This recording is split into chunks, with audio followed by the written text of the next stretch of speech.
After 4 rounds of the BFBS Pro League here on F125, we've eclipsed the halfway point of our championship season as we head in towards our final 4 rounds. Tonight's venue, Las Vegas, beckons and calls our drivers to go racing. Welcome everybody back to BFBS Pro League Season 2 here on F125. As I mentioned earlier, we've had 4 rounds of the championship, we've got 4 to go. And tonight is going to be no different from what you've seen over the course of the season so far. Last week out in Austria, we saw battles for 36 laps straight. I wouldn't be surprised if it's very much the same here tonight under the lights. Jack Lemon and Poundland as well alongside us in the commentary box. Chaps, first of all, welcome back into the second half of our season. Jack, I'll start with yourself. What are we looking forward to tonight at Las Vegas, and what have you enjoyed over the season so far?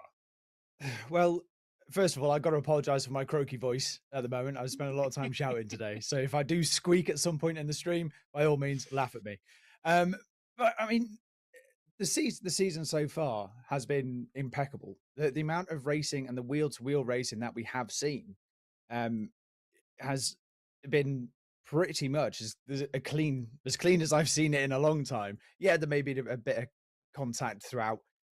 But not too much. A lot of the things that we're seeing are just down to small driver error, like we saw last week. You know, we had a drive-through penalty from CB8115, lots of track limit warnings, which is common in Austria. But again, we saw battles everywhere. We saw Proven make an absolute mega save going into the second to last corner, which was just, I don't know how he managed to keep it out of the wall. You know, and there's just so much going on, and I've just enjoyed it. Race in, race out, the amount of battling we're seeing all across the grid. Yes, we've got our front runners, but we've got that mid-pack battle. And if you get one driver that slots in there, you know, if take away Proven out of that fight with Phoenix and Adam Thompson, you know, you slide in like George BL, for example, in that mid-pack, it changes the game completely. So it's exciting. I think you're absolutely right. You're absolutely right. And, you know, 2 names you really mentioned there, both Phoenix and Adam Thompson, both of whom had, I think, very differing races at Austria last time out. Of course, we saw the puncture from Adam Thompson, which pretty much ended any chance of a good race that he would have had. But on the other hand, Phoenix really rose up to take victory by a landslide right at the very end. George, of course, you were alongside me in the commentary box for that. We had battles up and down the field. It felt non-stop for 36 laps, didn't it? 36 laps in a what was 30-degree heat. I think it was in the bedroom at the end of this. Yeah, it was non-stop. You know, and that's what we expect from the drivers. You know, they come in, they have a really good lap of us, but yeah, that at the end of the day, it's all for the points, and that's what we want. We want it to be 36 laps of pure racing and action, and just something happening every single lap. That's what we got, and that's hopefully what we'll see in Vegas with the tight walls on either side of the track. Very minimal room if you go wide to run off. Only kind of, I think it's turn 1 and into the chicane by the sphere. It's unpredictable, and I love it. I think you're right. It's that weird mix of somewhat Monaco, a little bit higher speed. You've got that incredible long run down the Las Vegas Boulevard that you can get up to incredible straight line speeds, to the point where we saw Alex Albon's engine blow up a couple of years ago. They over-revved it, and unfortunately that led to his retirement slightly earlier than he would have hoped. Hopefully that won't happen to any of our drivers here tonight on the sim. But of course, it's one thing that you really have to take into consideration. It's a circuit that is very naturally tight. You have to try and get everything correct, but the long straights really do promote overtaking opportunities, and you know, that's what we're going to look out for. But before we get into all the qualifying and the race, there is a few things that we should probably go over. And of course, if you are brand new here, we should probably keep you up to date with how the format works here in BFBS Pro League. And Jack, why don't you just take us through it? Absolutely. So qualifying, race, and the points that have been dished out is no change to what we've already had. So in qualifying, the drivers will get 18 minutes to set the fastest lap on the track to see how far they start, where they come at the start of the Grand Prix. They'll have as many runs as they wish, so long as they have the grip left in the tyres. So we could see at least 3 to 4 runs in the time that they have available. but we're not running simultaneous grids this week, as we've only got 17-ish drivers, I believe. But they're moving on to the race. The race distance is going to be 50%. So it's going to be half full race distance, and they have to use 2 alternative compounds of tires, whether that will be starting on the mediums, and they have to pit to then go on either the hard or the soft, or unless it rains, where they will have free tire choice if the track is being declared wet. Moving on to the points then. So there will be 3 points for the person who qualifies in pole position, followed by 2 points for second and 1 point for third. And during the race itself, only the top 10 drivers will score points. There'll be 25 for the winner, plus a bonus point for fastest lap. So 26 points available in the Grand Prix. And then we've got the drop one rule, where out of the 8 weeks, the drivers who score the lowest point in one of the races, then points will be removed. And that is the format. That it is. Of course, standard what it has been over the course of the 4 rounds we've had so far, and will continue to be the same for the 4 going into the future. But we mentioned we're at that halfway point in the championship, which means we kind of have a better understanding now of the front runners of that championship, the ideal of maybe who's got a shot at going for that championship, barring any early showers in races to come. Of course, we've got Vegas on the calendar in today's race. So, we might see a driver into the barrier that could disrupt any chance of a podium.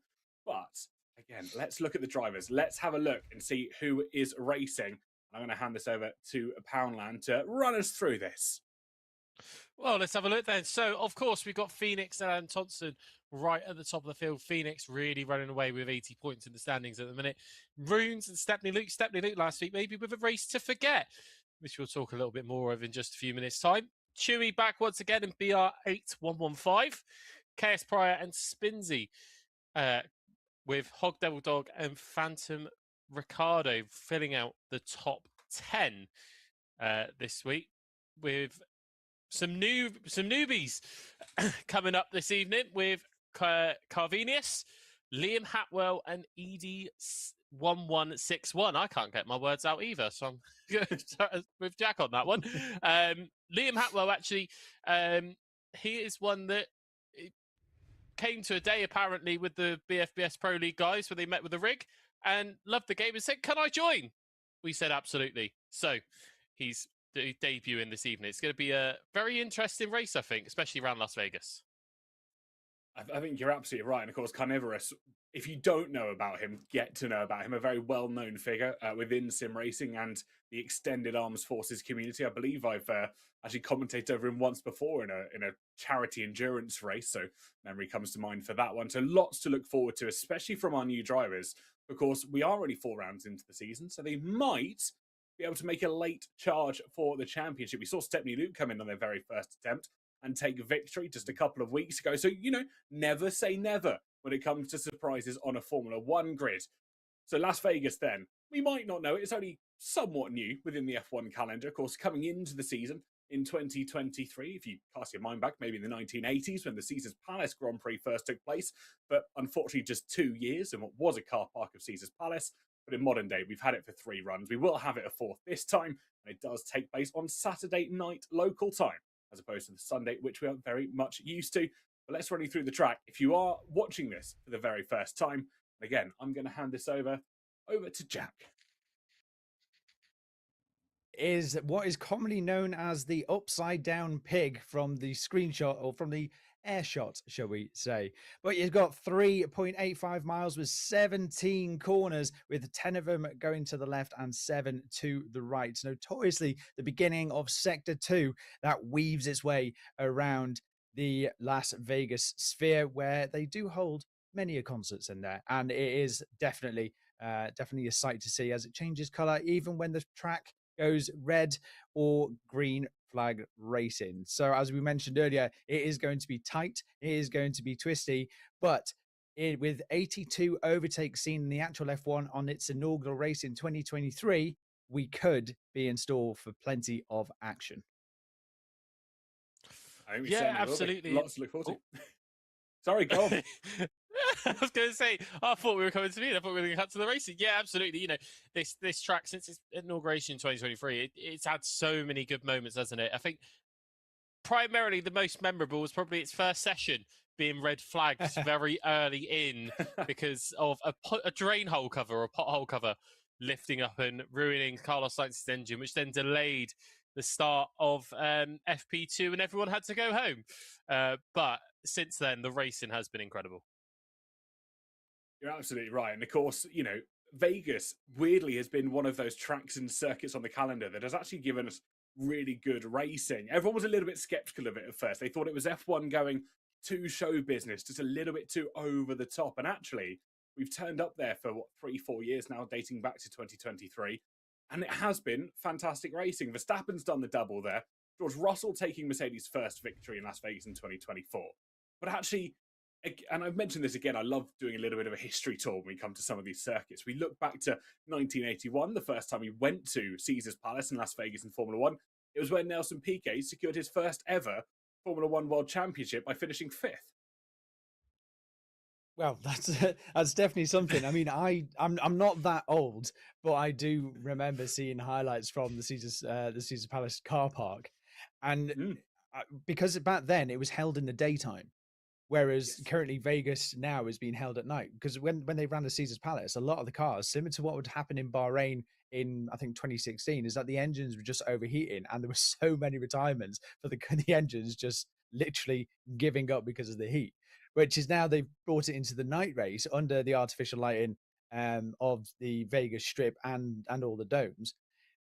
But the challenge with that is the time of year that they actually hold the Grand Prix. It puts the air temperature at least to like 10 degrees, but the track temperature is down to 3 or 4 degrees. So it's incredibly difficult to generate the heat in the tires, which is why we've seen so many instances into turn one. And we saw, I think Carlos Sainz did it last year. We saw Lando do it when he was battling for his championship last year as well. And it's just because they cannot generate the heat into the tires, and it is like driving on ice in these Formula One cars. And it's the same with the game itself. You overheat your tires, it's driving on ice. If you don't get the temperatures, you're driving on ice. So it's interesting to see what would happen with the drivers when they go into turn one if they can generate the heat on that formation lap. I agree. And I've spoken to a lot of esports drivers in races gone past where we've headed to Vegas in these sort of conditions. And they quite often describe it as driving somewhat on a knife edge, because you have to find that real sweet spot in the tires. You don't want to overheat them. You want to try and get just enough in them so that as you're heading down the back straight, they've got enough to give through that final sweeping left-hander. Then actually they're not overheated by the time you get into turn one, and you've got to slam the anchors on all over again. So it is a really tough and technical circuit for our drivers to try and navigate. And it will be one that I think a lot of them might struggle with this early on in the season. I appreciate I say early in the season. It is round 5. Traditionally, that would be the halfway point for most leagues. Obviously, this is just eclipsing that halfway point. But it will be one that I think the newer drivers will certainly be tested for. We have got some breaking news to bring you, ladies and gentlemen. I'm so thrilled to announce that AGL Quadruple 4 is making a late entry into the Las Vegas Grand Prix, driving in weeks 1 and 2. They found their way back for race 5 here. So what does that add as a bit of a sprinkle of a surprise to the grid here, Poundland? Well, from what I remember all those weeks ago, he was a quick driver. And, you know, like we said, in the midfield especially, anything can happen because these cars are so tight together at the minute. And especially with the conditions that we're having, we've got to remember as well, the track as well is still quite new. If we go back to Turkey in 2020, when they resurfaced the track, and it was also wet, it was oily, and it was cold. So we did see a lot of sliding. That's probably what we're going to see tonight, especially if we don't get any rain. Might be a little bit different, but if we get a little bit of rain, we're going to have all those in, and it's going to really, really spice it up a little bit. So in that midfield, anything can happen, and you know, who knows? He could get some good points tonight. And don't forget as well, in Turkey, Lewis Hamilton managed to create a whole new tire compound, like the interslick jets or something. Yeah. Which is Interslicks. brilliant. Just no stop in that entire Grand Prix, which is perfectly legal if the race is declared wet at the start of the Grand Prix, or you start on the intermediate or wet tires. You do not have to make a mandatory stop onto an alternate compound. So he took the seventh. I'll take it. Yeah, it's partly because he was worried about what would happen because he had a very similar thing in China 2007, fighting for the championship, went to box on those intermediates, which had turned into that interslick, and then obviously beached himself into the gravel in the pit entry. So I think he said in the back of his mind, I don't want to do that in case I lose that shot again. But yeah, it was an incredible race to watch, especially with Lance Stroll, of all people, on pole position. How that happened, I do not know. But it happened, and it was brilliant. I think there was a lot in that race in Turkey that didn't necessarily make sense. Obviously, yeah, Lance Stroll being like a polar bear in Arlington, Texas, at the front of the grid right from the very start. Lewis Hamilton inventing a brand new set of tyres, which actually I was fascinated to look at them when he peeled into pit road right at the end of the race, and it was pretty much slicks for the middle and actually around the exterior of the tyre was where that tread was still just giving enough grip to keep him on the circuit. So I'm curious if that ever became a discussion within Pirelli. I know this is not necessarily sticking into the league at this point, but whether that was a compound that they may have ever considered, that it is going to be that interslicks, an element of where it's just not wet enough for intermediate tyres. I think it'd be interesting if they brought it in, to be honest with you. With the racing that we're seeing, it could happen. I mean, there wasn't a lot of tread left on that tyre, however. If you look in the middle, once they put the probe in, see how much was left, it was kind of going right down to the cords, I think, at that point. But at the end of the day, they did have the DAS as well, the movable axis on the front to change the toe of the car. So that's probably why you saw it more on the sides, is because of that DAS being able to move the angle and the toe angle of that. But I thought that DAS was banned by that point. No, it wasn't. It stayed for the whole season. 2020. I forgot. I've also heard from some of the production team that it should be called the moist compound of tyre, which is that a makes bit me feel horrible. hit and miss, in my opinion, and you could blame Jonah for that one. But with that one, also been told a little bit of good news and a shout out to KS Pryor, who actually won the Navy Esports Award for F1 on Saturday. So well done, KS Pryor. And I can't remember, is he racing today? I'm not too sure. I don't think he's on the grid for today, no. So well-deserved break. We'll put it that way. Yeah, I'll take that. If you win an award of sorts, I'll take time off. Yeah. I've been told he is racing for the award ceremony. Oh, he is. He's racing. He is racing. Wow. I didn't see him on the list. That must be on me. See, now that AGL's back, we got KS Pryor there. I remember I mentioned earlier about that mid pack. Yes. It's the one driver can shake up the entire mid pack. I'm looking forward to seeing the racing, and more interesting. And I'm quite interested to see how the cars or how the drivers are going to utilize the battery or harvest the energy, because one of these straights is 1.9 kilometers long. It is absolutely massive. You look at the cars that are driving now, where they will derate or super clip in really early. How is that going to transfer when they come to Vegas this year? But in this one, if you have no battery by the time you start pushing out of the final sector, then that is you literally a sitting duck for pretty much half the lap, because there's only 2 DRS zones here. But battery is going to be absolutely critical, especially in like fifth, sixth gear, getting down the straight. It's going to be lots of mind games. It is a lot of mind games, a lot of maybe false moves as well, trying to tempt drivers into holding that inside line and others recharging early. Because, of course, you mentioned, obviously, the new generation of cars that are coming in, the F126 DLC releasing in 2 days' time. That comes out on the 3rd of June. Also, I'm going to kind of add that into the point that I was going to make. I wonder, from rounds 6, 7, and 8, the final 3 that we've got to go, how much drivers might be practicing on the F126 regulations as opposed to the 25 for any other leagues that might have already switched over to the modern regulations? Because that is a real head scratcher to get your head around, because I've played with the new cars already. They're difficult to learn. Yeah, I think at the minute, for the league's sake, I think a lot of the drivers will stick to the 25 regs, just obviously to stay in sync with what's going on, because obviously with how the new battery deployment works and everything, all the controls there, they don't want to get confused at this stage. They need to be having full focus on this current championship they're in before going into the 2026 DLC. But also we've got to remember, this is EA. There may be some bugs that come in once we go into the 26 DLC. So I wouldn't expect a lot of people going straight into it league racing. There's going to be that period of, let's test it, see how it goes. We're probably going to have our own testing as well, see how it runs. But however, you know, I think at the minute they'll focus on the 25, and then when we go into the 26, especially with separate armed forces leagues, they'll probably start doing that probably within the next few weeks. Well, certainly something to keep an eye on and look forward to as well. But for the time being, we've got cars getting their way out onto the track. So we're going to throw it over to Las Vegas with your commentary team of Jack and Poundland. Well, good evening, everyone. It is definitely even. Just checking. And yes, don't forget that during the Grand Prix, you may hear me squeak a few times, but you can all laugh about it in the comments. But George, it's Vegas. It's Vegas, baby. It's Vegas, baby. We love it. We absolutely love it.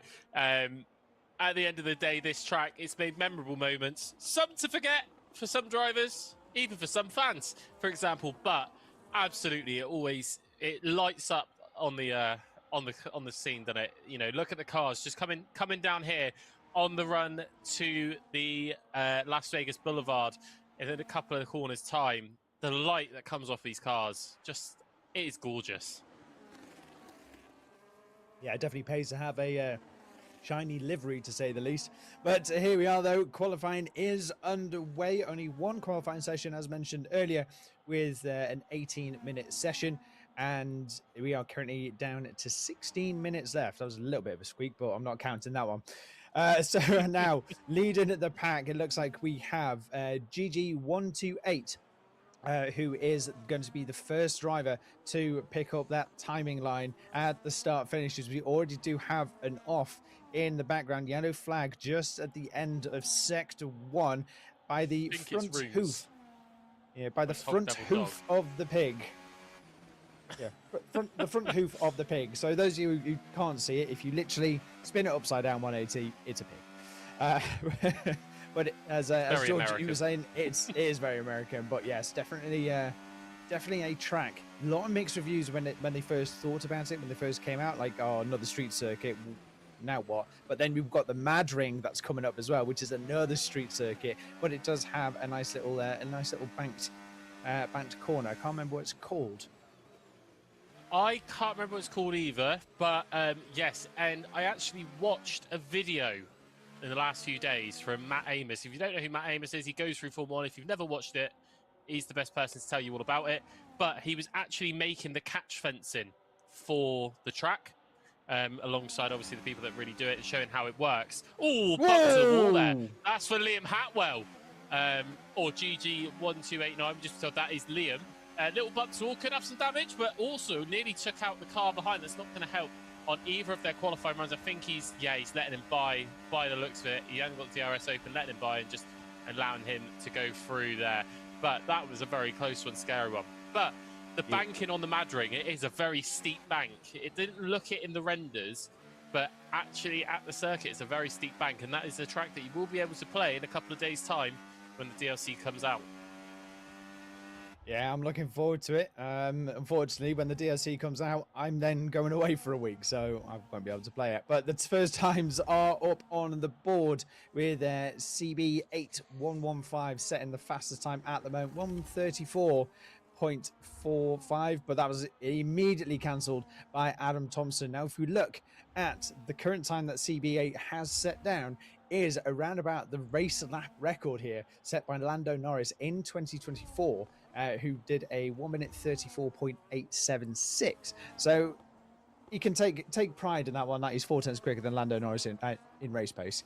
But the drivers are slowly but surely coming across the line. KS Pryor is going to be next to cross the line. Over to the start finish he goes, and that's a 132.98.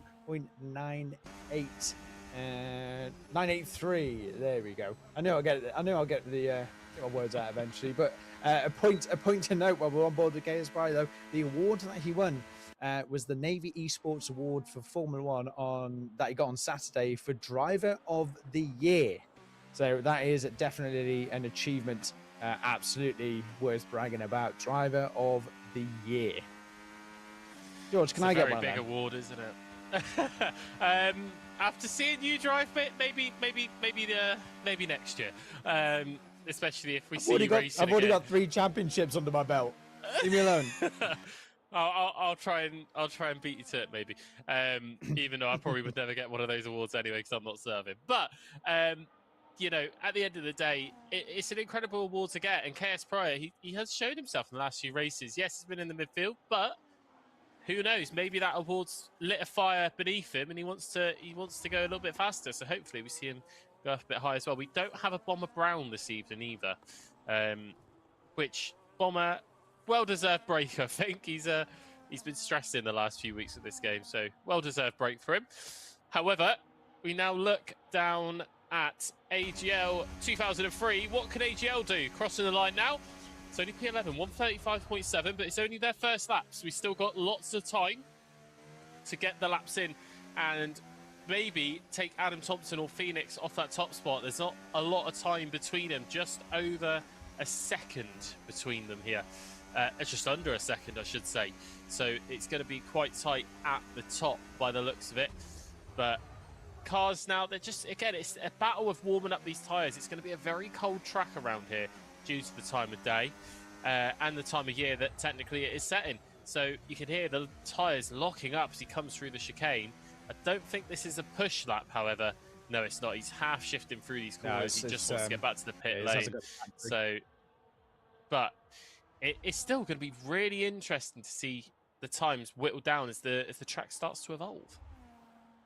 Yeah, absolutely. So we're looking at maybe at least 2 to 3 pushes around here. If you average about 134 a lap, you might be able to squeeze in a 4th, but you risk running then being out of sync. So you're not going to get on track when it's at its grippiest, when all that rubber has been laid down as Liam Hatwell, I believe that was, comes across the line to start their flying lap. You can see the yellow bar on the screen on the steering wheel just shows the battery level that they have available. Now it's into overtake mode. It's a little bit of a distant toe. Looks like a controller player as well by the movements down now into the hairpin. Up into turn 6. There we go. I knew I'll find it eventually. In towards turn 6 now through the sphere. You can see, but F1 drivers themselves don't actually notice it. We can see it as the viewers because we know it's there, but the F1 drivers aren't looking at the dome. They are actually looking at the apex of the next corner. They're looking for the entry, and they as soon as they hit that, they look for the exit. So the F1 drivers don't even see that from what they were saying there, so they don't get distracted by it, because I believe at one point they thought about turning off the sphere because it caused too much of a distraction. The driver's like, "What sphere?" So, yeah, I think this.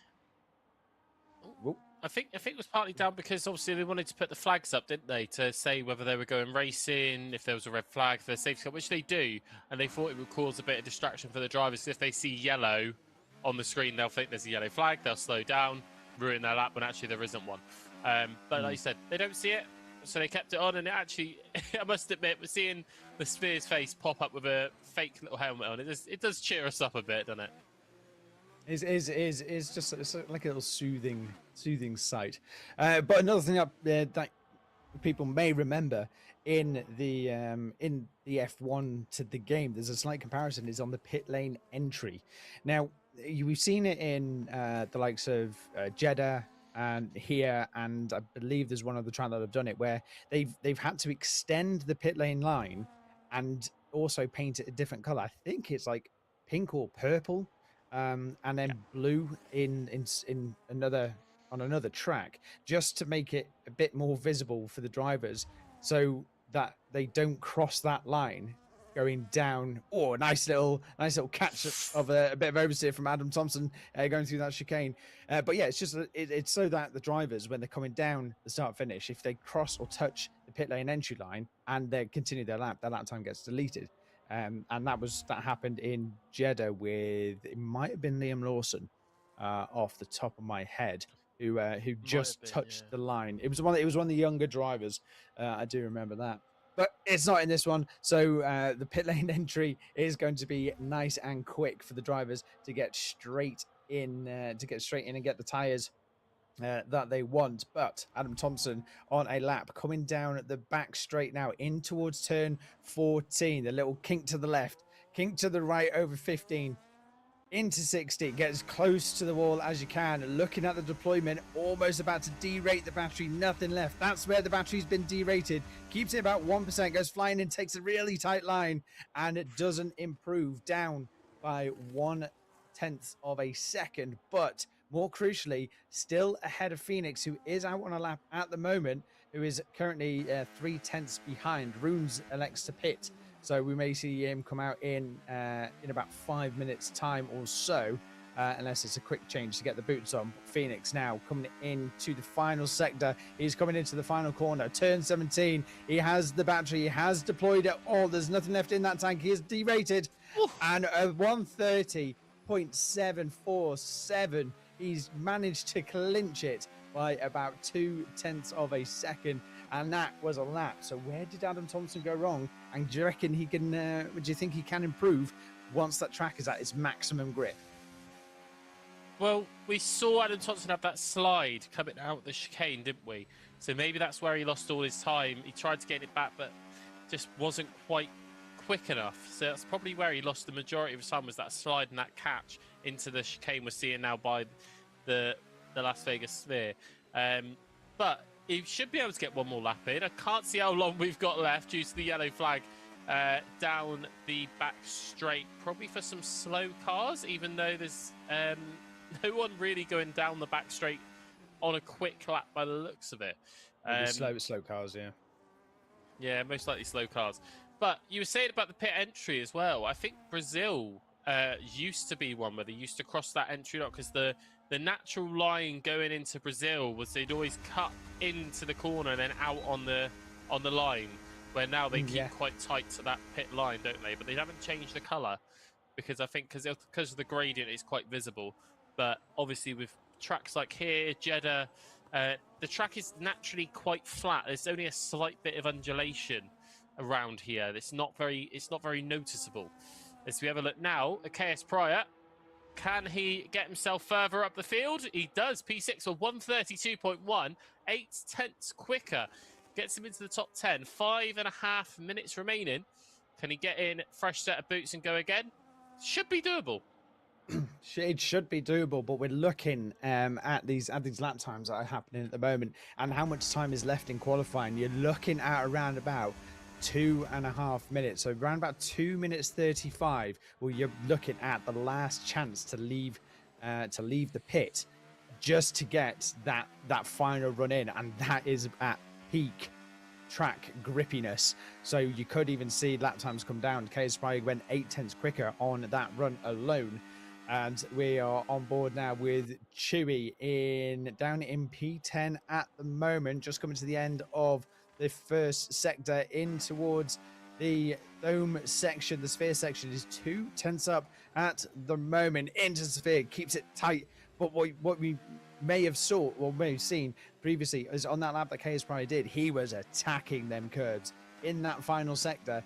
I'm surprised he didn't get a track limit warning or an invalidated lap. He was on the edge of riding that inside left curb of turn 14. But Chewy now into the final couple of corners, gets a little bit of rotation and maybe a little love tap on that front right on the wall as he makes his way all the way down that back straight. DRS pops open. There it is now. The drag reduction system gives the cars an extra 8 miles an hour or so, 10 to 12 kilometers. And here it is going to be absolutely vital to keep that momentum going. It gets nice and close to the walls, and now it's just a case of how much battery do they have left to deploy. Coming around the final corner now, keeps it tight, drifts out a little bit, so lost a bit of speed, only improves by 1/10 of a second, so lost a bit of time in that second sector. With 3.5 minutes left to go in qualifying, it's still anyone's game, and Adam Thompson is on their outlap to try and take that top spot from Phoenix, who we expect to see a little bit later on. And George, I think Adam's gone a bit too early, and now he's out of sync.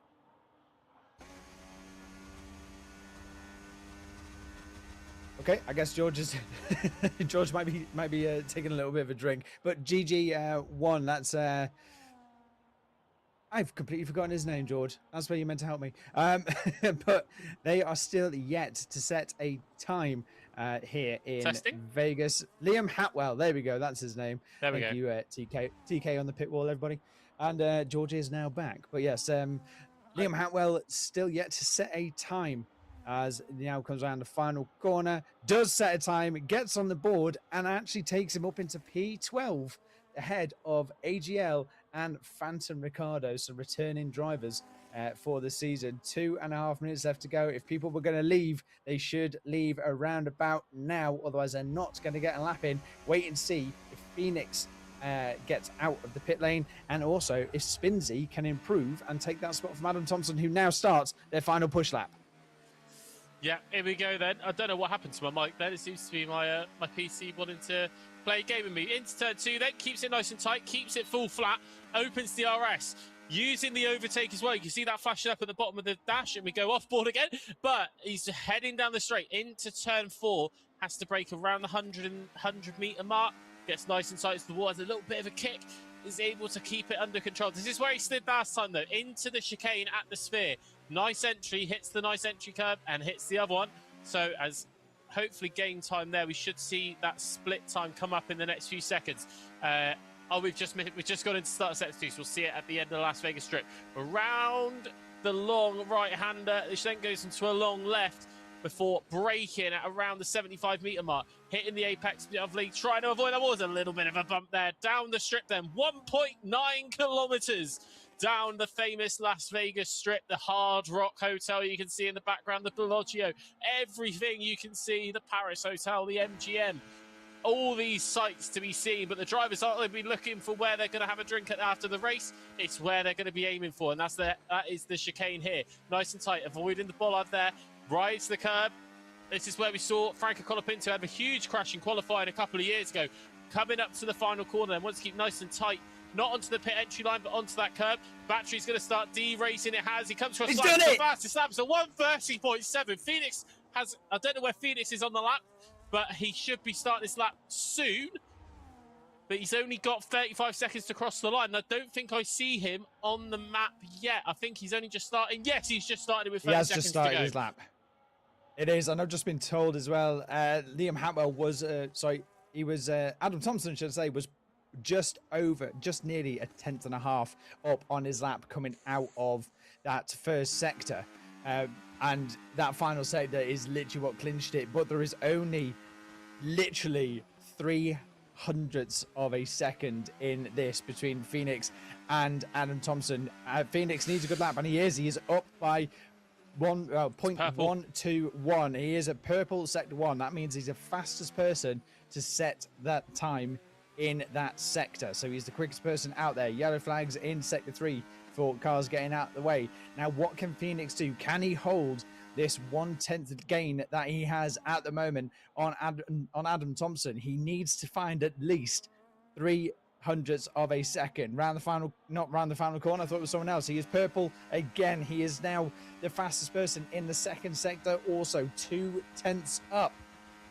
Down the boulevard he goes, past all the amazing sights that the F1 drivers won't see, going at 220 miles an hour. Here, gets ready, thinks about the braking point, hits the brake hard at the 100 meter board, gets the car to rotate in with the understeer, gets a little bit of the slide. He's going to get a lovely tow here as all these cars are getting out of the way. One more corner to go as he kept that time in that final sector. Here we go, up against the wall, and he has 0.3 of a second up on Adam Thompson's time. And Phoenix is on that front row and that pole position. An astonishing lap, to say the least. But I think it's still going to be everyone's game when it comes to the Grand Prix. It takes one poor start, and Adam Thompson is definitely up there with the pace. And maybe Stepney Luke had a little bit of a moment, but is on that second row just ahead of Spinsy. So exciting qualifying, George. I wonder what the race is going to be like. Oh, I am looking forward to this. I don't wish for carnage, but we know it's going to happen, and we do love it. We do love it, don't we? But this is going to be interesting. Coming up next, then, the Las Vegas Grand Prix. We're going to go back to Jack in the next few seconds. I feel like I want to just start singing the theme at that point. You said back to me, you meant TK, didn't you? It's because we've been doing this for too long. We've been doing this for too long together, so it's habit. That's why. We're back to TK. Hello. How are we? What a qualifying. What a qualifying. Really took it until the absolute extremities. And I was watching that with eagle eyes. And I think that moment for Adam Thompson, it was at the exit of turn, I think it was 10, if memory serves me correctly, heading into the second sector, just brushing the barrier a couple of times and scrubbing off so much crucial speed as he ran down towards the final corner. I think that's what really hampered his run there. Yeah, it is one of them things. The smallest mistake, and I said this earlier when we started, is the wheel-to-wheel racing has been clean. It has been perfect, give or take. But it just literally is now down to driver error. I mean, we've seen punctures because they've been trying to stay out in the tires for too long. We saw that in Silverstone, and that ruined a race. That ruined an oncoming charge for the win of the Grand Prix. And then we saw it again in Austria. People trying to stay in the tires for as long as they can because they don't want to lose them extra 20 seconds to take that pit stop. And they're thinking on track position, but it's only going to hurt you later on the Grand Prix. And then you see the odd spin, the riding too much of the curb, the bottoming out of the cars. And textbook case, you tap the wall, you scrub off that speed, and that is going to absolutely harm you the whole way down that almost 2K long straight.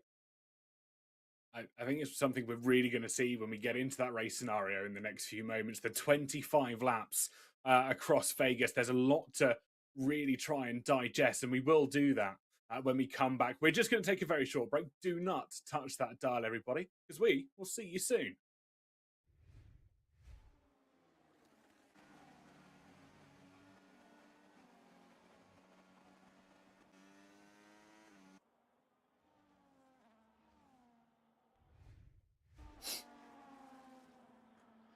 All right, well, very short break indeed. So I'm guessing all the drivers readied up a little bit too early. So remember that when you go into the Grand Prix at the start of the podium, you have a little timer that will start up, or if someone does hit ready, we've got a disqualification by Chaos Prior and Hot Devil Dog, possibly collision under the formation lap. But what drivers can do, though, is they can change their tire pressures, they can change the amount of fuel they have on board, and they can change the front wing angle, but you cannot do anything else as the cars are in park firm conditions. So yeah, if drivers ready up a little bit too quick, George, it can hamper others who can't get the car into the right race setting, should we say.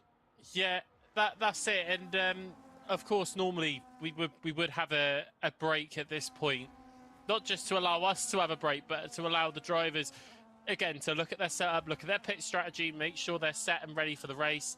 It is in the rule book not to ready up until the green light has been given in chat. So it is probably something that will be looked into after the race. But hey-ho, we're here, we're going racing. That's the main thing. If anything, it's going to spice up the racing even more. Absolutely. As you can see, the drivers now weave in left and right just to generate that critical heat into them tires so they get a good start in this Grand Prix. As we're looking back on with Phoenix, he's got the medium tires on at the moment, so I think we may be looking at a medium hard strategy here, boxing probably around about lap 21, I would imagine, and then run that till the end of the Grand Prix, but it'd be interesting to see a little bit further back. There's a call for the medium hard. If a little bit further back, if someone has gone bold and gone for the opposite strategy, the alternate strategy of starting on the hard compound tires, going long into this Grand Prix, and I will shut my mouth because everyone is on the mediums, as we've got a few disqualifications on the grid for being either out of position or causing a collision at some point, or a little bit of wheel-to-wheel contact under the formation lap, as the last couple of cars are rolling into place. It's Vegas, baby, and here we go. That's 1, 2, 3, 4, 5 lights. I'm croaking, pausing for the effect. And it's lights out, and away they go here in Vegas. We've got no move contact already! Contact at the back. No one, looks like the car didn't move at all. Phoenix staying in the lead. Stepney up into P3, staying ahead of Spinsy. So nice and clean all at the front.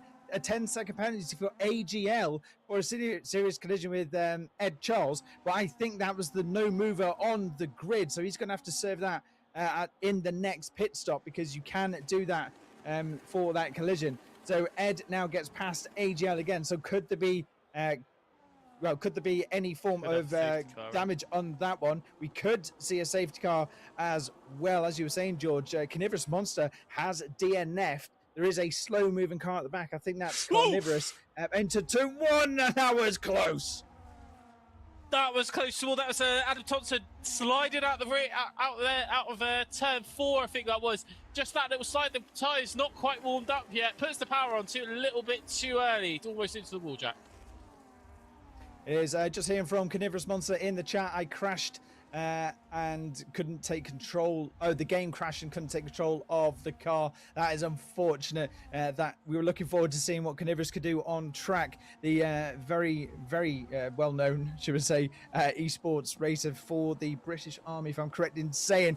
But Runes is now on the hunt, chasing down Spinsy, as there was a little bit of a graphical glitch where you may see debris come up off the corner of some of these curbs here, and that's Ed Charles hitting that curb a little bit too much. Phoenix now setting the fastest lap of the Grand Prix, so that was Ed Charles just coming out of turn 6, hit too much of the curb, bottomed out, and DRS has now been enabled. The drag reduction system is enabled, as you can see. Ed Charles harvesting ahead of KS Pryor. You can see that rear rain light flashing, which means that they are either out of battery or they are harvesting, so they are using the regenerative capabilities. I'll get my words out eventually. That's quite hard when I've got like no voice to play with.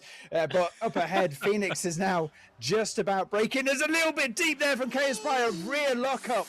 That looked like a rear lockup for Pryor. Did well to keep out the barrier, but now under pressure from Liam Hatwell.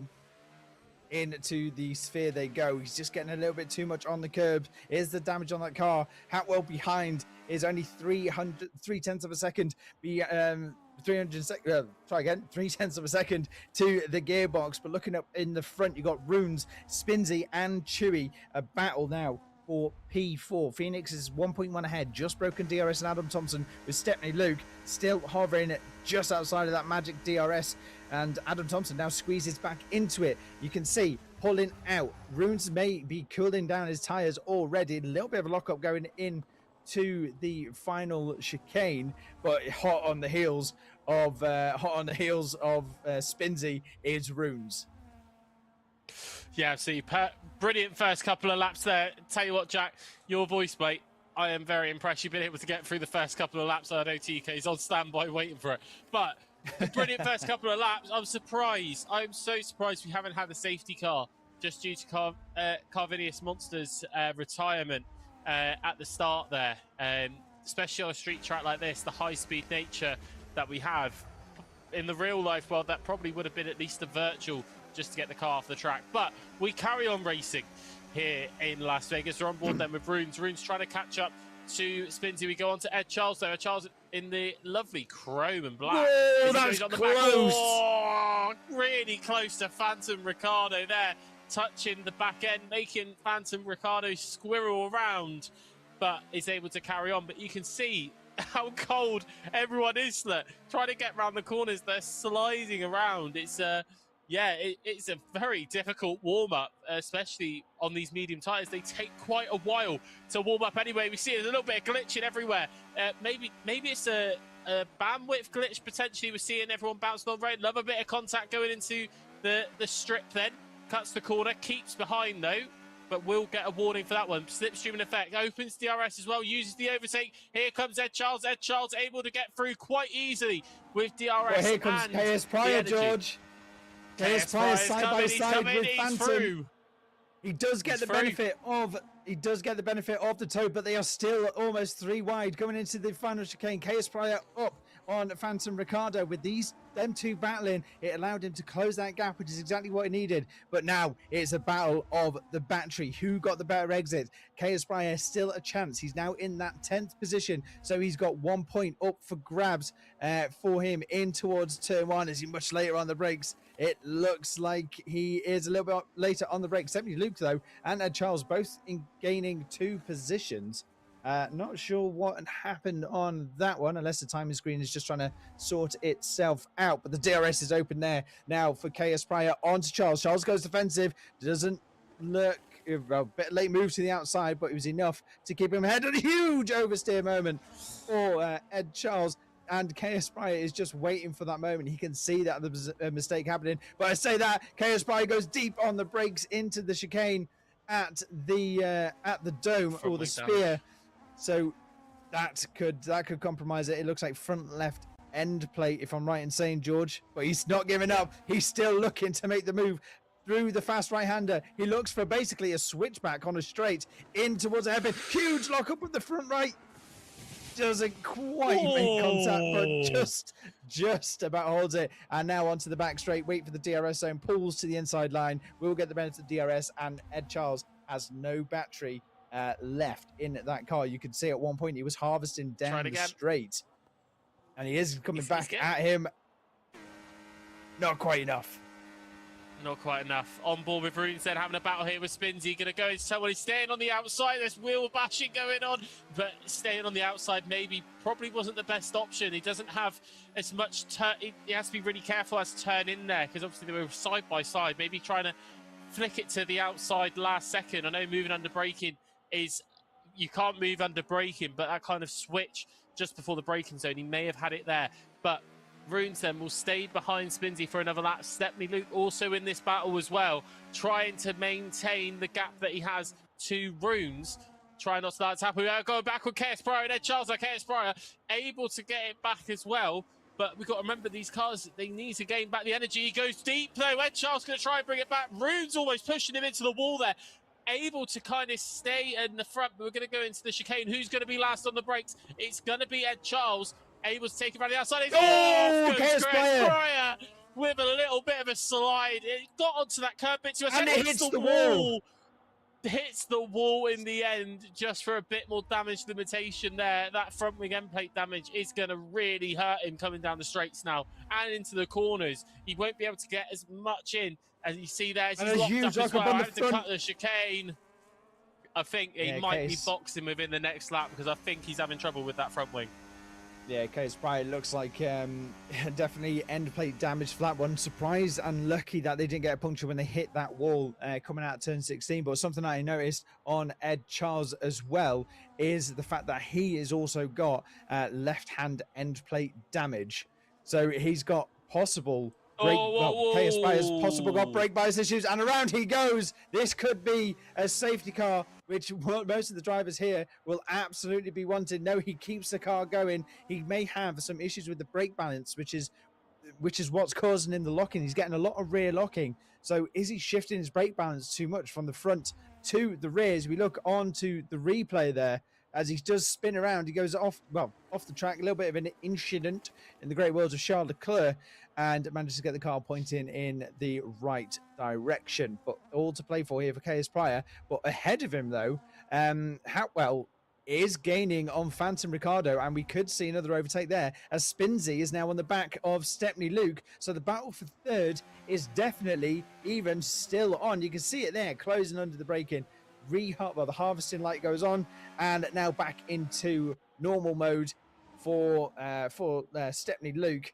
but he's getting chased down. And if these are going to be battling a little bit too long, George, this could allow Chewy to close that gap. And we could be in the same position that we saw in Singapore, where we had 4 drivers going for the lead. As now we got Hatwell goes down the inside of Phantom Ricardo, takes the spot, gets a lovely rotation at the end of at the exit of turn 12. But it's not going to be over. This is a long straight. This is 1.9 kilometers to the first corner, or sorry, not to the first corner, to the next heavy braking point at turn 14. You can see that light flashing again. It looks like GG has got nothing left in that car. Tucks into the slipstream, tries to close the gap, looks for the inside.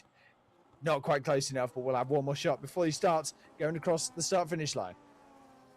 Yeah, Liam, they're having to harvest the energy in the end there just because he's just running out with deployment. He's going to have a look down around the inside of the final corner. There's contact, almost going into the wall. You don't want to be doing that.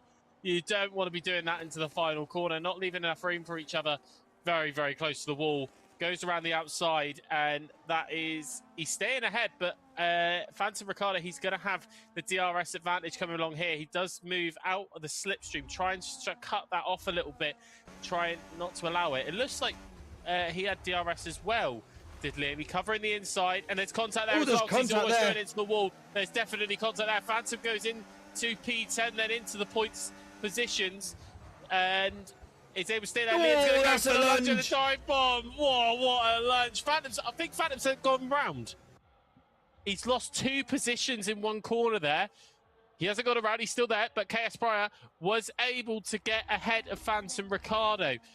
So maybe he's fixed his brake bias issues, but I wonder if there was any contact on the offboard there, because Phantom Ricardo, there must have been something going into that corner.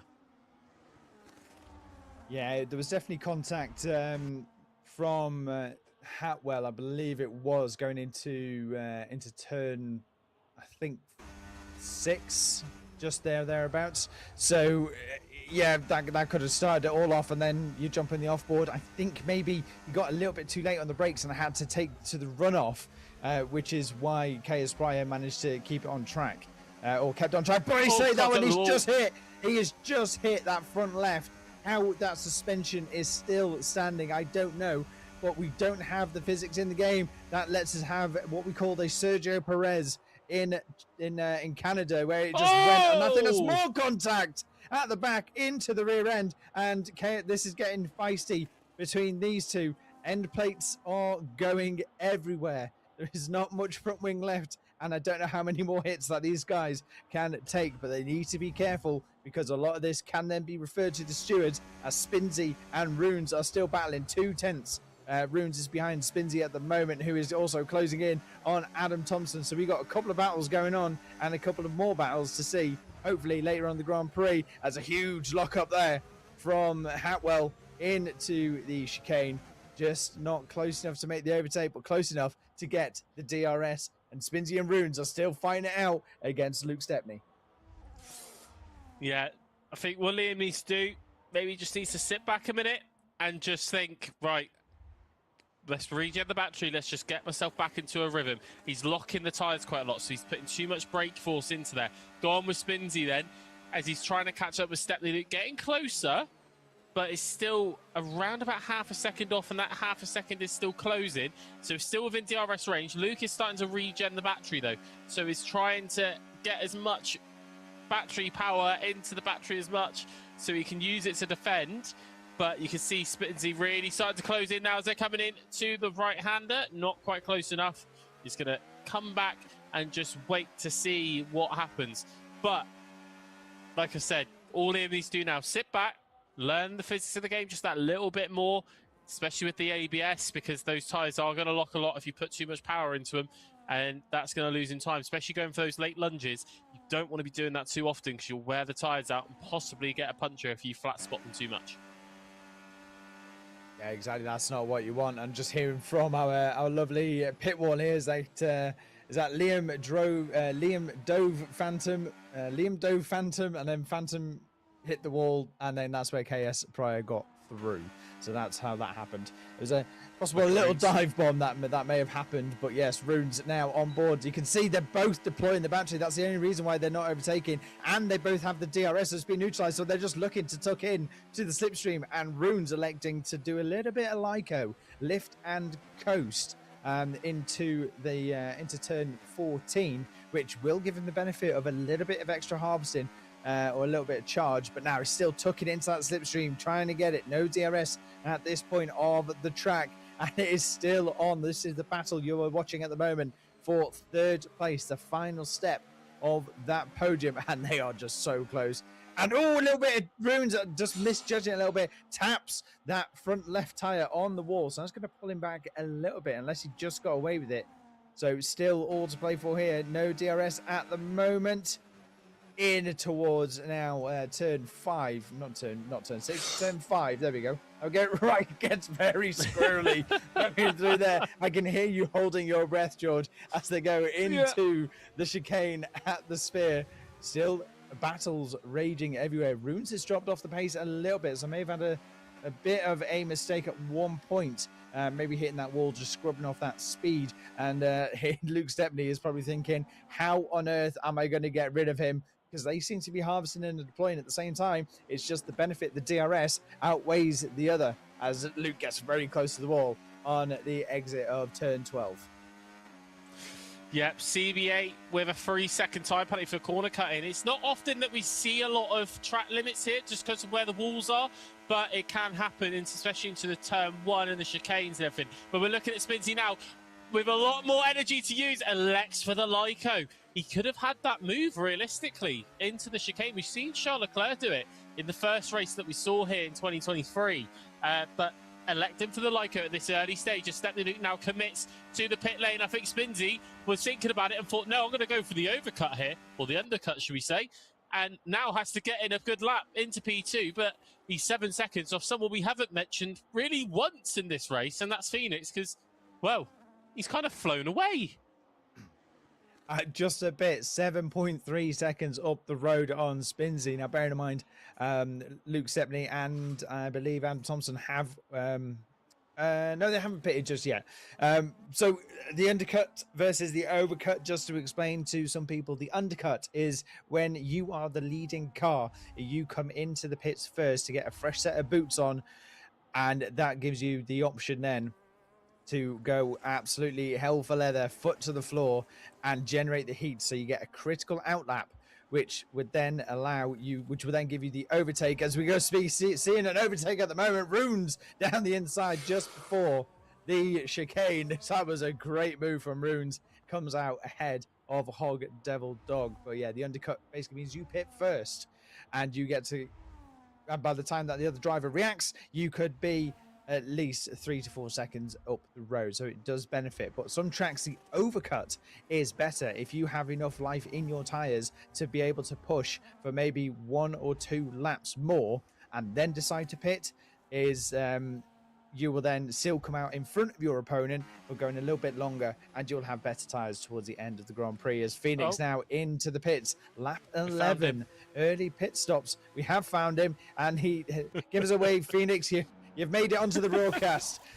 But in he goes onto the hard tires. So he's going to run these to the end of the Grand Prix. But that's going to be an easy, 13 laps he's going to make on that one. And just behind, you can see another driver into the pit lane. I couldn't quite see who that was. That might be Chewy, Spinsy, possibly. I think it was Spinsy. I think we've got a glitch at the minute. It's not showing. Oh, it's because we're seeing the penalties. That's why we can't see if they're in the pit lane or not. That'll be right. There we go. 10-second time penalty, CB8. Oh, that's not what he wants. That is speeding in the pit lane, and we saw this. We saw the same thing happen in Singapore. Yeah, I was going to say, this pit lane is very similar to Singapore in the sense that you're entering pit lane at a very a vast amount of knots, aren't you, coming into that pit lane? As we said in Singapore, that pit lane speed limiter comes up very quickly. There is a chicane there to slow the cars down because they are coming around that corner flat out technically. So there is a chicane coming into pit lane. However, it's still very, very easy to take that quite quickly, but not slow down enough for the pit lane speed limiter. So unfortunately, that's the way the cookie crumbles. That it is, and I believe they won't be serving that on this pit stop. It has to be served either at the next stop or it'll be added on to the added onto their lap time at the end of the Grand Prix. So if he stops again, he'll clear it.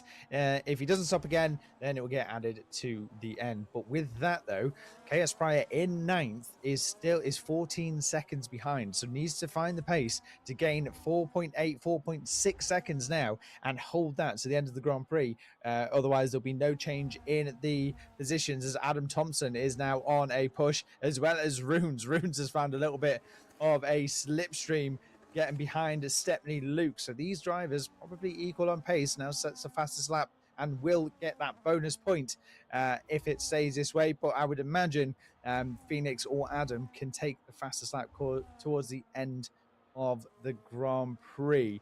So, I've just been corrected. TV Mac, thank you very much in the chat. So, Chaos Pryor needs only to gain 2 seconds because CB has 13 seconds of penalties because he had that track limit violation earlier on in the Grand Prix.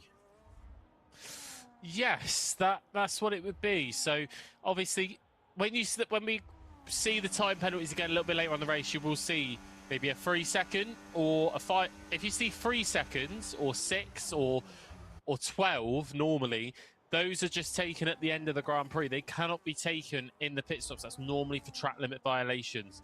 If you see 5, 10, or even 15 seconds come up on there, they could be individual 5 or 10 second penalties. That could be for contact, it could be for speeding in the pit lane. Those have to be taken on your next pit stop. So if you speed in the pit lane, it's on your next pit stop, which for most drivers, I think all the drivers, we're not going to see that kind of strategy. It was on the infographic as we saw going in at the end of the formation lap, a 2-stop was possible, but it is a lot slower. It's more now, if we see a late safety car and we start to see the cars possibly go onto the soft tyre, it's probably not going to happen because they've used all their softs in the qualifying, not expecting to use them in the race. But if we see that late safety car, that's when they would be taking those penalties.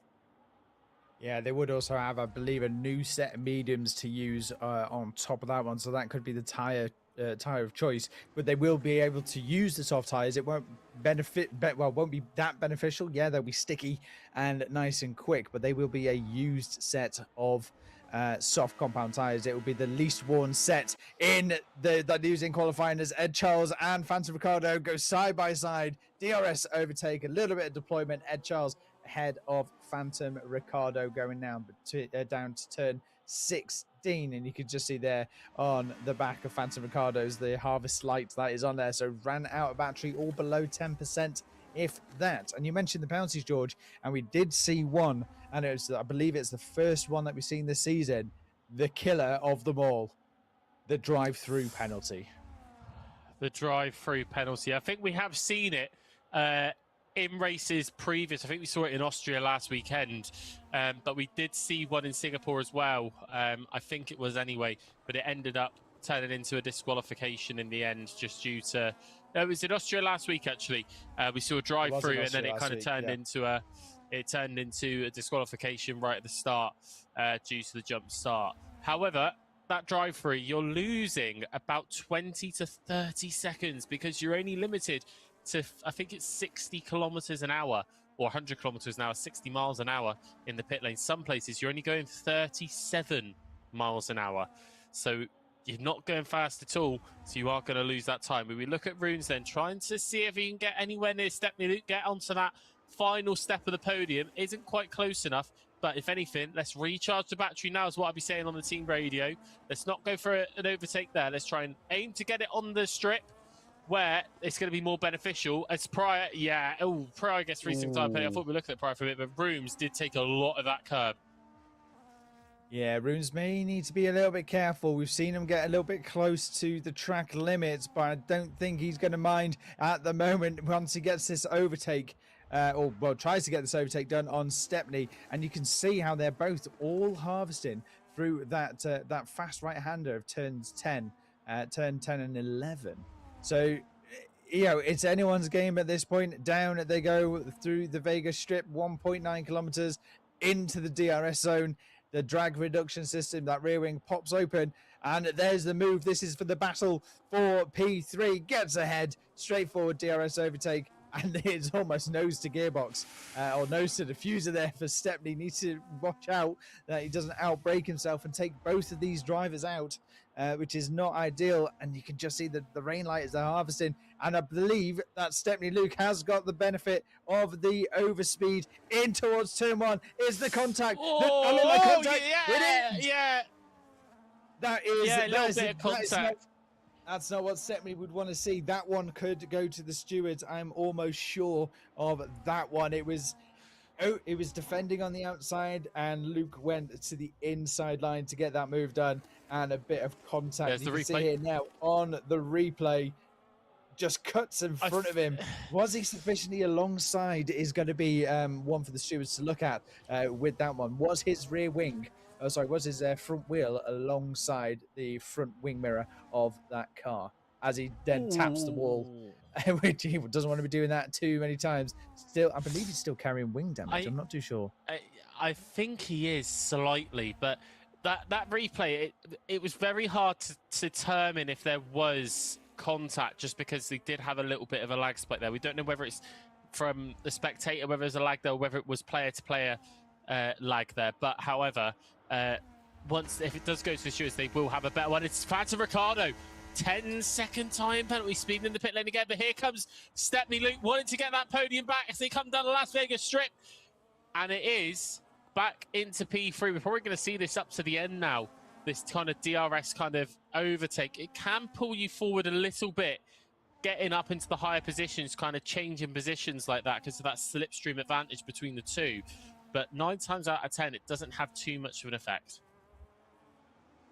No, it really doesn't. But one thing that these two need to watch out for is just behind them, you've got Spinzy, who is sort of closing that gap as well. With these two fighting, it's just going to let him close up, and then we're still going to have another three-way battle for P3, or the third step of that podium's now on board with Runes just behind the rear end of Luke Stepney as they all get close to the wall, as Chaos Prior's just had to use the runoff area at turn 5. So is he now having issues with the brakes again? And I believe that was the back marker of AGL just getting out of the way.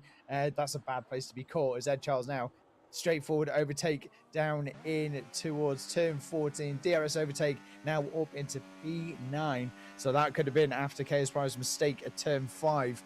Which is why he used that runoff area and closed in. But you can see there the penalties on your screen for a second. Chaos Prior into the pit, probably maybe looking for a new wing. We wait and see what happens with him. But CB8 currently with 13 seconds of penalties for track limits, as Runes and Stepney are still going at it. The batteries are being deployed, the DRS is there, and these are just going to be at it for pretty much the rest of the Grand Prix. But Phantom Ricciardo, 10 seconds penalty for speeding in the pit lane, and Chaos Prior, a 3-second time penalty for exceeding track limits using the runoff a few too many times.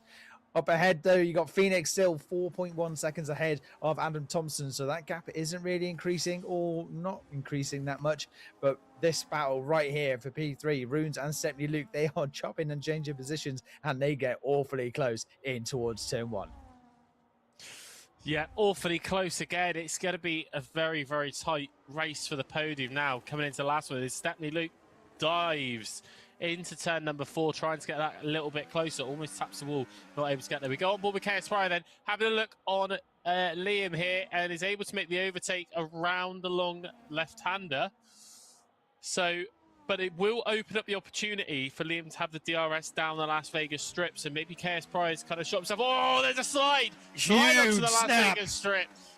I mean, you see a lot on the Las Vegas Strip, don't you? With people in their cars flashing off, like, you know, showing their flashy cars and wanting to drift it around. But we don't want to see it in these cars. We want wheel-to-wheel racing. You don't want to lose time there. But I think he's able to keep that gap. But Liam's going to try and come back in. You've got a replay now coming into the Las Vegas Strip. You can see there, just getting onto the curb a little bit, and just, a little bit too much throttle on the exit around the upside down pig. And there we go.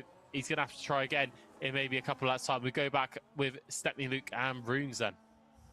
I think now at the moment it's going to be a battle of strategy and wits. So it's going to be a case of which part of the track do I need to be ahead by what lap? We have seen these. These are yo-yoing in for position as get a little bit of an upset server there for a moment. But yeah, we're going to see these guys battling out, and it will literally, I believe, can come down to, or might come down to, who is ahead at that certain point. And it's all down to battery and deployment.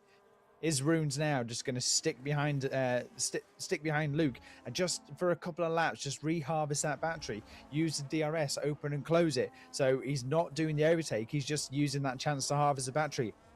Can he? Yes. Is he going to do that one? We don't know. We know that Runes is an aggressive driver, 100%. And it is at this stage anyone's game. Phoenix is sailing ahead. Adam Thompson's having a little bit of a lonely race. And that gap that Luke wants to close up to Adam Thompson, he can't do because Runes is pushing him so hard and they are defending and attacking every single time. But Spinzy is now 1.3 behind this battle for third place as we are now lap 19 out of 25 here in Las Vegas. Anyone's game, George. Anyone's game, absolutely anyone's game. I love this in the chat. Spider Pig. If you haven't seen that movie, I think you should. But can he swing from a web? No, he can't. He's a pig.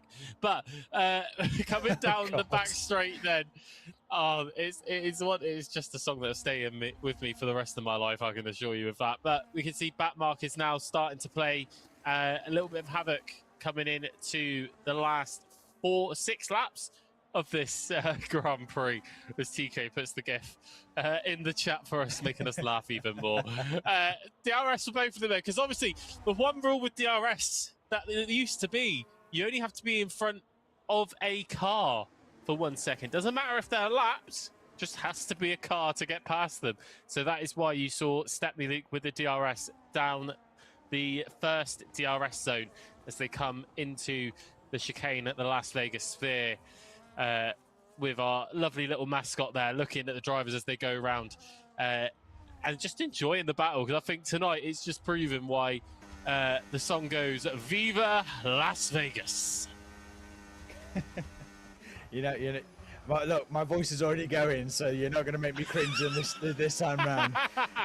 But yes, no, you are right. The DRS can be active for that leading driver if they are within 1 second of a car in front into the detection point, which is why you would see Runes and Stepney Luke get the benefit of the DRS of both of them, as now we get another change in the front for P3. Stepney Luke ahead, 6 laps left to go as Phoenix now crosses the line to make it 5 laps left to go. All still to play for here. Lots of strategies, lots of thinking. What can they do? Backmarkers can play a massive factor, or be a huge factor in this, because once you are given that blue flag, you are obliged to get out of the way of the faster running cars. So up ahead now, it looks like maybe coming up to Hatwell, I believe, should be getting the blue flags. Tucks in, and that was a bit of a late move, but wasn't close enough at the time of the detection point, which is why you can see Stepney Luke's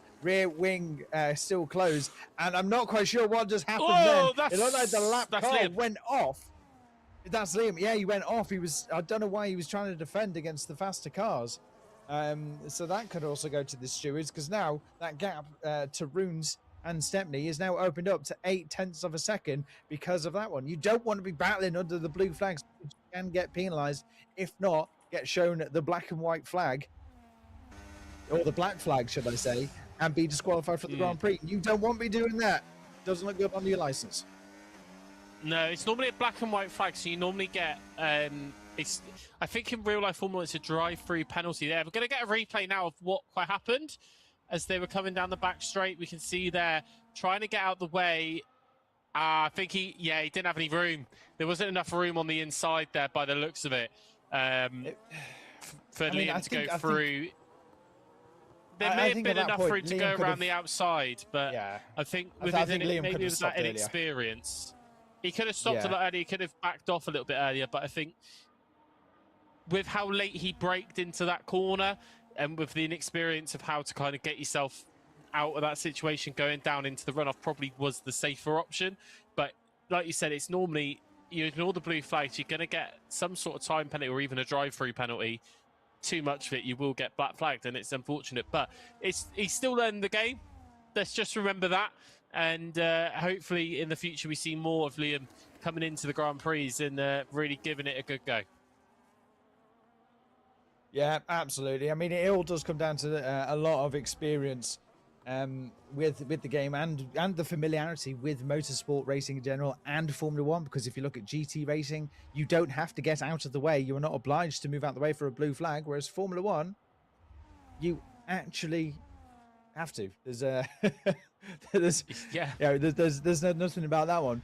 But as you can probably notice, I know we're quite late into the Grand Prix, but we are missing a couple of drivers: George BL for the RAF and Bomber Brown for the Royal Navy. So unfortunately, we're not going to see a bombshell tonight on the grid later on in the season. Sorry, George, had to. I want to make you cringe for once. But the battles are still raging. It is lap 22 of 25.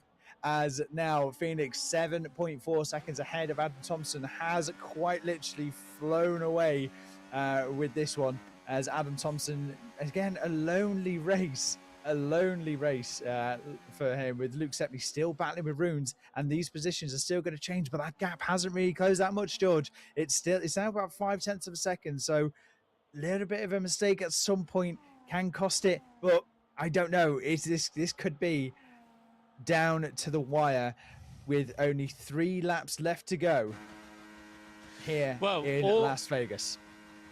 Yeah, all it takes for Stepney, Luke or Rooms to make or break their race now is contact with the wall to the point where it almost stops the car. That is what is going to make it or break it for them, even if they get any damage. We're past the point now where we're going to see a safety car in this race, because the safety car will not deploy with this many laps to go. It's just how the game works. Real life F1, it could come out any point, but in the game they do cut that short, so they always end on green flag racing, which we like to see. No doubt, we love to see green flag racing at the end. It's the same in real life Formula 1. They want to end on that green flag where possible. Admit, has been controversial in more recent years, but we come down down the Las Vegas Strip one more time. Oh, say one more time. We've got a few more times. Once again, I should say, Runes trying to catch up, opens DRS halfway down that back straight. Don't want to open too much because it will limit, it might blow the engine up getting down to the end. Has a look, decides to stay back, maybe holding it for maybe a last lap lunge. We saw Charles Leclerc do it on the last lap. It is possible, but it is also possible to have a very, very big accident coming out of that chicane. Franco Colapinto, we did see have that huge accident, I think it was either the last lap of qualifying or the last lap of the race in Las Vegas last season, or the season before that. So anything can happen. The penultimate lap has started. Phoenix really flying away with this season, and it's going to be a very, very tough battle near the end. Runes is going to have a look again, stays back, doesn't want to overtake here, really does not want to overtake here, because it will just come back on him going down the Las Vegas Boulevard, coming into the chicane where Orby, if you didn't know the name of the mascot, that's the name, Orby, having a look around. Thanks TK for that one. You beat me to it, George. I've been holding on that for ages. See, I've got to beat you to some facts, haven't I? And yeah, they're carrying on. This is what we like to see going into the last couple of laps here on what would be a Saturday night in Las Vegas. It's the only reason why it's on a Saturday night is to capture the grime time for the global audience, even if we, as Brits, have to get up at 4 in the morning to watch this Grand Prix. That we do, but it is worth every single second. And look who's joined the party. Spinsy on the back of Runes now with 2 laps left to go. Phoenix Howard about to start the final lap of the Grand Prix. And these guys need to keep it as clean as they can, as I look at some moves going on there, because I know they're good friends and their relationship at the moment seems to have less grip than slick tires in the rain, but they've still got to keep pushing. It's all about the points and the top spot. Runes currently holds the advantage. Phoenix now, you can see on the last lap and in the background, that looked like Chaos Fryer snap understeer, and followed that by oversteer. Damage on that front wing as he hit the outside wall of turn 2. You can just see that now on the replay. He just loses the back end, and that's not what you want. 1 lap to go. He can still cross the line. 3 seconds of penalties, so can still get that single point for that 10th place finish for this battle. Now we've seen it several times before, the battle for the final step on the podium, and it's now between Runes, Stepney Luke and Spinsy, with only about 3/4 of the lap left to go. Phoenix now comes around turn 12 to take, I believe, his 4th win of the season, or 3rd win of the season, following that 5/100th of a second gap that he lost following the Singaporean 10-second penalty for speeding in the pit lane. But it's not going to end there. He is rising once more. Double lock up on the front tires. He's now through the chicane of 15 and 16. He missed the first race. He came in on the second one. He got the penalty that dropped into P2. But with this, it is another win for Phoenix, and he takes it with an astonishing gap. 7.9 seconds is the gap. But looking back with the battle for P3, it's going to be tight across the line. Stepney Luke alongside Runes. Where's it going to happen? It's going to be tight. They take over the end, and Stepney Luke loses out to Runes by 2/100th of a second, and Spinsy 3-way across the line, 4/100th of a second. That is the tightest closing stage we have seen in any of the races so, like, throughout this season. Absolutely astonishing racing, and a great combat drive from Spinsy to close up that about 1.5 2-second gap all the way down to almost stepping on that 3rd step of the podium, as Ed Charles now still about to finish their final lap, as well as Hot Devil Dog. No, correction, CB8 still to do that one. But at the moment, Ed Charles, I believe debut race in P9 at the moment, still gets 2 points. But look ahead. CB8 has got 13 seconds of penalty, and he's gonna get moved up into P8. An absolute astonishing drive for the rookie. But my Lord George, 3-way fight across the line. I want a side-on shot of that finish line with them 3 cars. I want a replay of that. Prod, if you can get that sorted for us, a replay of that finish would be impeccable. But Phoenix, once again, risen to the top of the podium. Jack moans at me for saying rising like a phoenix. He almost said it again tonight. What on earth? But yeah, here we go. It's the replay, look. As they're going to come around the final corner by the looks of it. So they're very tight. It's a slipstream battle at this point, using the deployment round the final corner. And you can see there, they're just side by side constantly. And yeah, it's a little bit of contact there actually as well. But that is probably the tightest finish we've seen this season as the driver's on the podium. But I think after that race, we're going to need a lie down. But first, TK, back to you. Wow, what a race. We've just seen, you can see results on the screen there. We'll go through them in the next few moments. Don't worry about that. But Jack, you can have a rest of your voice. We can tell it was starting to go right at the end there. Thank you. It's been manages to squeak out a little bit at the end. But we'll run through the complete order. So we'll go over that in the next few moments. But again, off the back of Austria, when we had such close racing, George, I've seen myself and you were in the commentary box for that. We headed to Vegas, which is a bit of a coin toss as to whether we're going to have good racing or not. And actually, again, our drivers have pulled an absolute show out of the bag for us. Absolutely, and it's what I said at the top of the show, didn't I? We want this racing to carry on. We've seen contact with not only the barriers, but with cars themselves. We've seen cars going into the runoff. We've seen wheel-to-wheel action nearly every single lap. And just that fight for the podium. The total gap, I think, was 0.6 of a second, or even 0.006 of a second altogether, by the looks of it. 0.06, there we go. Thank you very much, Jack. But even then, you know, that's probably not like as thin as that, as a piece of paper. It's absolutely nothing coming across the line, especially in Formula One. And it's just what you love to see. It really, really is. And I think naturally, if anything, the last two races have really set up well for the final 3 of the season. We are really looking forward to those. And I trust me, you do not want to miss them as we go racing every every Monday at 7 p.m. at British Summer Time.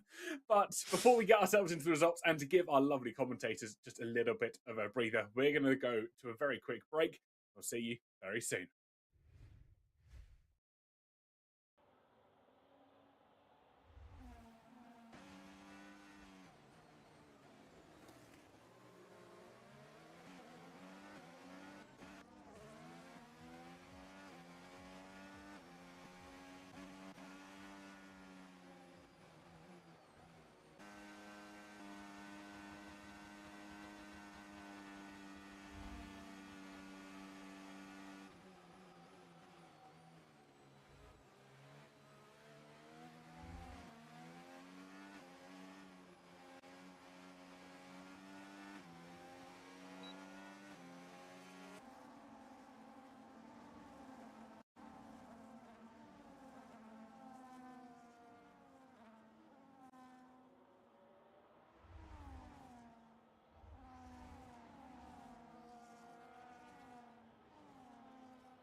Start thinking about pledging your allegiance to a constructor and driver from F1.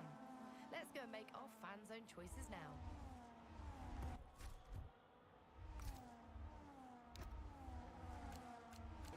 This is where you choose your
Well, welcome back, one and all. After a race that saw more wings than an RAF display, more wheel spins than a Fast and Furious movie, we have got a lot to talk about, gentlemen, don't we? It was quite literally cinema from start to finish. And, you know, we talk about the start of the race. That moment where the collision happened, a driver didn't get off the line. I think that set the tone for what was going to be a dramatic race right until the flag. Yeah, I mean, unfortunately, with things like this, you can't really gauge on your you don't know what your internet is going to do. Is pretty much the bottom line. And it was unfortunate because that was carnivorous monster who disconnected right before the race start, and then couldn't get back in or retake control of that car. And it's unfortunate, but that collision it could have been avoided. You know, in my opinion, we have seen it before. I mean, I've done it myself before, where there is a no mover at the start, and you just have no choice, but you either go left or right. But it was just straight into the back, and that again did ruin someone else's races, because that could have been 0 to 60 in what 1.2 seconds. And that's enough to send your front wing into a million pieces. So that would have hampered that back end of the grid. It is unfortunate because we are looking to see what he can do. We've heard big things, big on the esports scene. So hopefully, come next week, then maybe we see what he can do, as long as he can get that internet working. Bit of a Stevie Mac situation, I think. Oh. Kick him out and royalties down. Stevie's not even here this week to defend himself. It just happened. He's in the chat. He's in the chat. He's in the chat. We'll allow that. But here's what happened. Here's what happened. Stevie Max had issues with his internet, and then when he got his stable connection, he's shouting at me now. When he got his stable connection, he proved that he is a quick driver, and he was up there. So, this unfortunately, this is life. This is internet, and this is Formula One. So. What else can you do?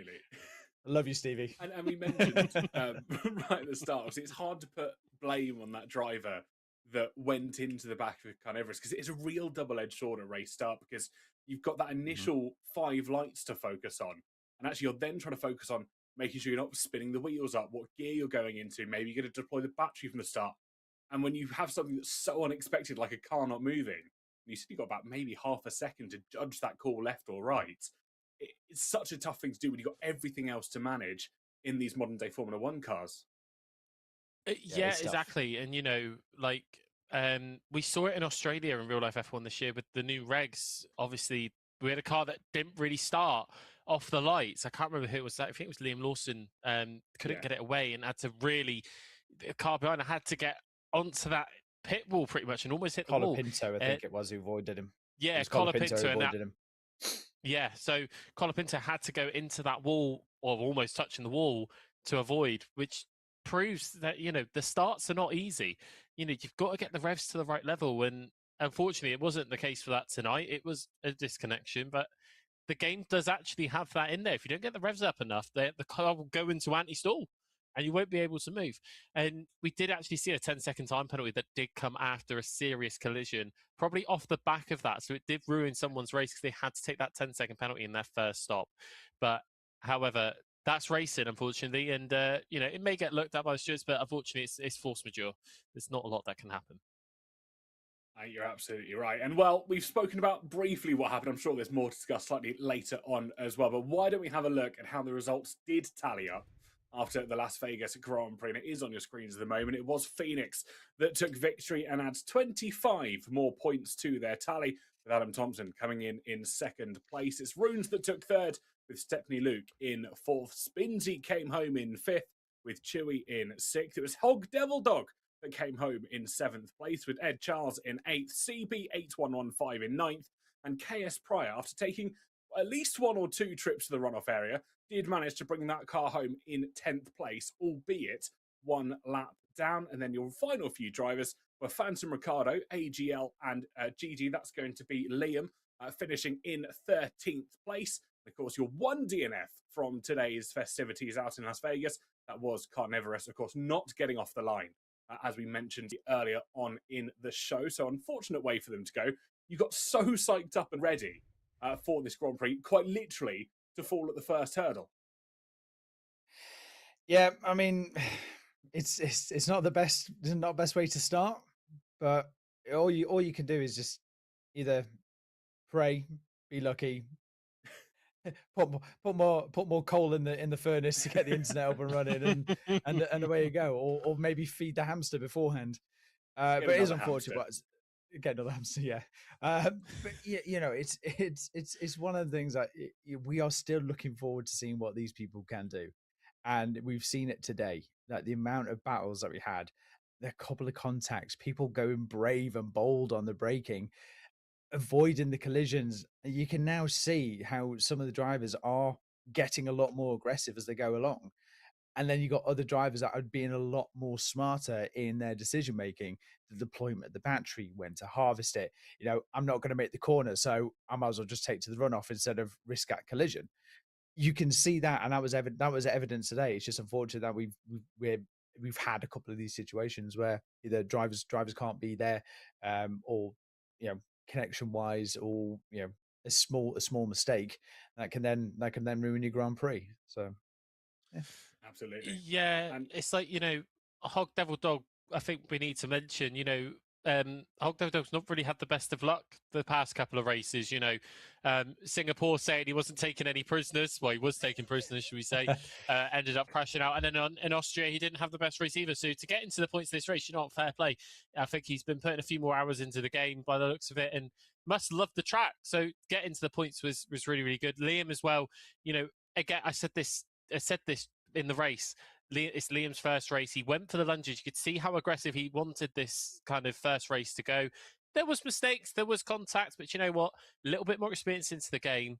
He will get into the habit of it, especially by what Jack said in qualifying. Looks like he's playing on controller. That's a very, very hard way to play the game now. It used to be very easy on controller, but now they're kind of shifting towards using wheels and everything like that. I think someone coughing in the background of Jack's stream. It was a sneeze. It was a sneeze. I was a sneeze. Bless you, whoever it know, was. bless you, Fee. But yeah, it's very much a case of, you know, it's very difficult. They're moving into kind of a more simulation wheel-based game. And that's how it's probably going to turn out when we head for a brand new game in 2027. Obviously, it's all being re-imaged and remade from scratch, which I think everybody's looking forward to going into 2027. But obviously, being on controller, a little bit more confidence. I think he could be up there and maybe near the end of the season.